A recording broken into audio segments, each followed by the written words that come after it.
यकीनन आप लोगों को जो सिचुएशन है रे फिशर और वार्नर ब्रोस के दरमियान उसका आइडिया होगा, लेकिन अगर किसी को नहीं आइडिया तो मैंने उसके ऊपर पहले एक वीडियो बनाई हुई है, आप वो भी जाके देख सकते हैं।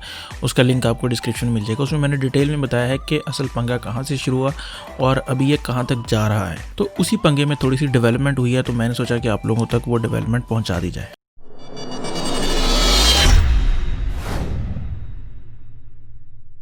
अब हुआ यह है कि रे फिशर ने क्लियर कट ट्वीट करके ये अनाउंस कर दिया कि जब तक ये वॉल्टर हमाडा जो है ये है डीसी का प्रेसिडेंट, तब तक मैं जो है डीसी के साथ इंक्लूड नहीं होऊंगा, यानी कि मैं डीसी की कोई मूवी नहीं करूंगा या वार्नर ब्रोस के साथ कोई काम नहीं करूंगा। अच्छा, जब उसने ये ट्वीट किया तो बहुत से लोगों ने उसे सपोर्ट भी किया कि उसने अपना कैरियर दाव पे लगा के सच का साथ दिया और ये वो, मतलब इस तरह की प्रेज भी मिलना शुरू हुई।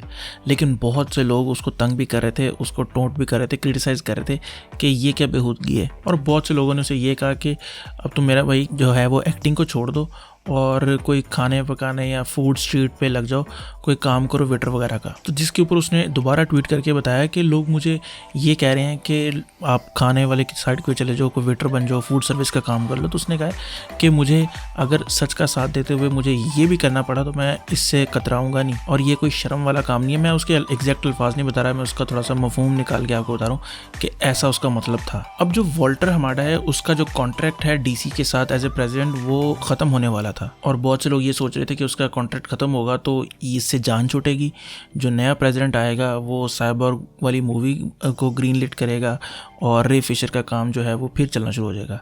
लेकिन उसके ऑपोजिट हुआ, वार्नर ब्रोस ने जो वॉल्टर हमारा है उसका जो कॉन्ट्रैक्ट है उसको एक्सटेंड कर दिया है, यानी काफ़ी हद तक रे फिशर के वापस आने के चांसेस उसने बंद कर दिए हैं। अच्छा, इसके बाद अब न्यूज़ ये आई कि रे फिशर की जगह वो एक नया जो है पर्सन कास्ट कर रहे हैं जो कि साइबोर्ग का कैरेक्टर प्ले करेगा फ्लैश मूवी में। तो अगर वो ऐसा करते तो उन्हें बहुत ज़्यादा बैकलैश का सामना करना पड़ना था। तो उसके बाद जो न्यूज़ आई है वो ये है कि वो साइबोर्ग का कैरेक्टर फ्लैश मूवी से निकाल रहे हैं बिल्कुल, यानी कि हमें जो फ्लैश पॉइंट मूवी देखने को मिलेगी उसमें साइबोर्ग का कैरेक्टर नहीं होगा। तो साइबोर्ग के बगैर फ्लैश पॉइंट मूवी किस तरह की होगी ये तो कोई आइडिया नहीं है हमें, लेकिन ये न्यूज़ थी जो मैंने सोचा आप लोगों तक पहुंचा दूं। बाकी खैर, अगर आपको ये वीडियो पसंद आई है तो वीडियो को लाइक करें, कमेंट करें और सब्सक्राइब जरूर करें। तो खुश रहें, खुश रखें, अल्लाह हाफिज़।